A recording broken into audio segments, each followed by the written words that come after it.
ओडिशा प्रसिद्ध गणेश पूजा को नहीं जटणी सहर चलचंचल सहरर छोट बड़ 200 रु अधिक पूजा मंडप में पूजा पाउछंती विघ्नराज। विभिन्न पूजा मंडपर आकर्षण तोरण दर्शकों को आकृष्ट करुछि। गणेश पूजा को नहीं जटणी सहर उत्सव मुखर आम अच्छु मेडिकल छक पूजा मंडप रे मु कैमरा पर्सन को भी देखापी देखो ये गणेश को रीतिनीति अनुसार पूजा अर्चना करा अपर पक्षर चली सांस्कृतिक कार्यक्रम भजन कीर्तन चली अपर पक्षर श्रद्धालु मान प्रसाद बंटन करा ये परंपरा रीतिनीति आधार ये मेडिकल छकर पूजा मंडप रे पूजा अर्चना करा सीधा सड़क जीवा जे मेडिकल छक पूजा मंडप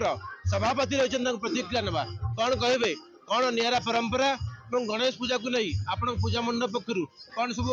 व्यवस्था करा प्रत्येक वर्ष एमती हुए प्रत्येक वर्ष निरा आकार भिन्न भिन्न आहुरी उच्च धरण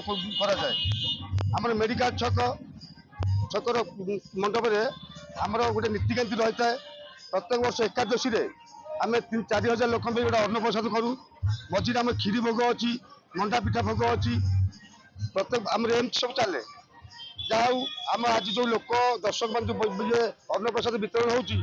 बहुत खुशी लगुच आम देनु ठाकुर माँ देती अन्न प्रसाद आज बहुत लोग आज